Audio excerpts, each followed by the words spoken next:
रत्नैकल्पितमासनं हिमजलैः स्नानं च दिव्याम्बरम् नानारत्नविभूषितं मृदमगा मोदाङ्कितं चन्दनम् जातीचम्पकबिल्वपत्ररचितं पुष्पं च धूपं तथा दीपं देवदयानिधे पशुपते कृत्कल्पितं गृह्यताम् संवर्णे नवरत्नखण्डरचिते पात्रे घृतं पायसम् भक्षं पञ्चविधं पयोदधियुतं रम्भाफलं पानकम् शाकानामयुतं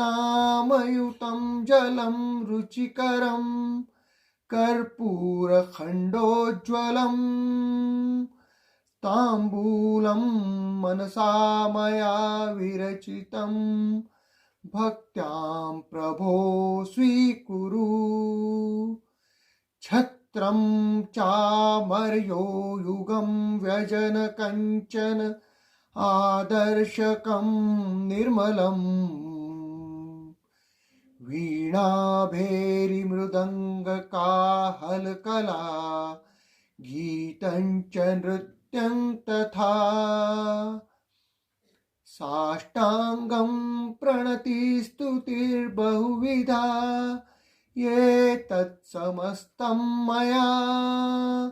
संकल्पेण समर्पितं तव विभो पूजां गृहाण प्रभो आत्मा त्वं गिरिजामती सहचरा प्राणशरीरं गृहम् पूजा वे विषयोपभोगरचना निद्रा समाधिस्थिति संचारपदयो प्रदक्षिणविधि स्तोत्राणि सर्वा गिरो यद्यत्कर्म करोमि तदखिलं शम्भो तवाराधनम् करचरणकृतं वा कायजं कर्मजं वा श्रवणनयनजं वा मानसं वा पराधम् विहितं वा सर्वमे तत्क्षमस्व जय जय करुणाब्धे श्रीमहादेव शम्भो।